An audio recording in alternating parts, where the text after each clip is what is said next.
Hey everyone, this is Rob. This is The Abyss, and it's 1971. Like I said before, this is going to get tougher as the years go on, and where yesterday was pretty easy picking the film side, today was a little tougher. There was a lot more options, and um, I wanted to show you a couple of those options just because we are film actors and we are watching movies and we're always studying acting, especially with the earlier movies that kind of get lost or we necessarily haven't heard of and or didn't wasn't aware, or maybe we saw it way back in the day and kind of forgot about it. So I think it's important to point out a couple of these films leading into um, what I decided was my favorite from 1971. So the first one I'm going to show you is uh, The Omega Man, starring Charlton Heston. It's the second edition of this film. It was based on a book called I Am Legend. The first film of this was made in 1964 called The Last Man on Earth, starring Vincent Price. Great film. This one, The Omega Man, came out in 71, and then of course there was a third remake in 2007 with Will Smith called I Am Legend. Check out all three. They're all good movies. I kind of lean toward The Last Man on Earth and Omega Man. Another one that all of you have heard of course, is the legendary Willy Wonka and the Chocolate Factory. Gene Wilder's iconic role. And he has that famous scene that he insisted on doing when they were filming the scene of where he wanted to show Willy Wonka as a frail crippled, and he comes out with the cane, and the cane gets stuck, and he does the somersault, and then the crowd comes alive. That was a Gene Wilder special, and of course that put him on the map. I'm sure most of you have seen this several times, but I'd be remiss if I didn't mention it as one of the top films in 71. The last two, the finalist and the runner-up, are both cop films, and I was kind of torn because I'm a big fan of both of the lead actors. And what's cool about both of them is they were filmed on the streets of the cities they're supposed to be in. And so when you look back, you really get a feel for the early times of those cities. The runner-up is The French Connection. Gene Hackman in his legendary role as Jimmy Popeye Doyle, and you really get the streets of New York in this one. And it was tough because this is such a good film, and I'm such a huge fan of Gene Hackman, but it just fell a little short of being my pick for 1971, which is the legendary cop film Dirty Harry, starring Clint Eastwood. I think the biggest difference is I've probably seen Dirty Harry more times than The French Connection, and I also think I was introduced to Dirty Harry a little earlier before seeing The French Connection, so I have a longer connection to Dirty Harry.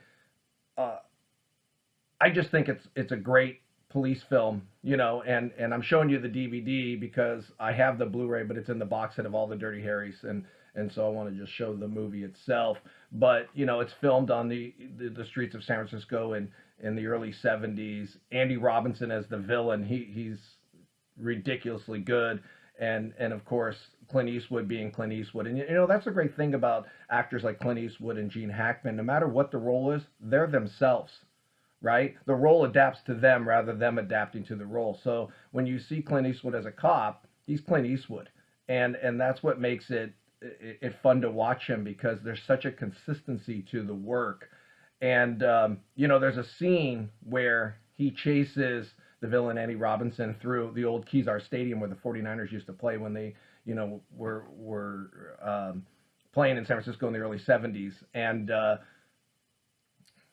that stadium I took my kids to a couple years ago, and it's not even a stadium anymore. It's just like a small track area with a little bit of stands left. But just to stand in there and know that a film was done there, and a legendary film like Dirty Harry is kind of cool. And that's what's kind of neat about some of these older films, is when you go to these different places, you're standing a lot of times on landmarks of film history. So for 1971, Dirty Harry, starring Clint Eastwood. On the music side, it was a little easier this year, although 1971 had one of the most iconic albums of all time, Led Zeppelin's 4, Stairway to Heaven, Black Dog, Rock and Roll, etc. I'm not going to go that way. Once again, it's my favorite, not necessarily the most popular or the most famous of that year. So it really came down to two for me. It came down to America, their self-titled original release, and that had, of course, the mega hit "A Horse with No Name" on it, but also had some other great songs on it. And I'm a huge America fan. Amy and I go to see them at the fair every year live, and they still sound amazingly great for their age.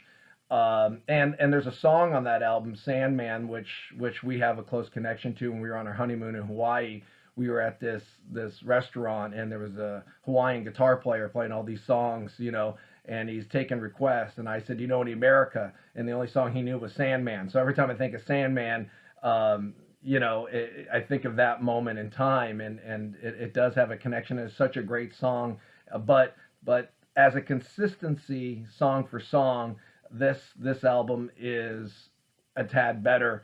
And my pick for 1971 is The Who's Next. This was their follow-up to the legendary 1969 Tommy rock opera. And a lot of times you'll see a step backwards when an iconic album comes out. This is a step forward for them.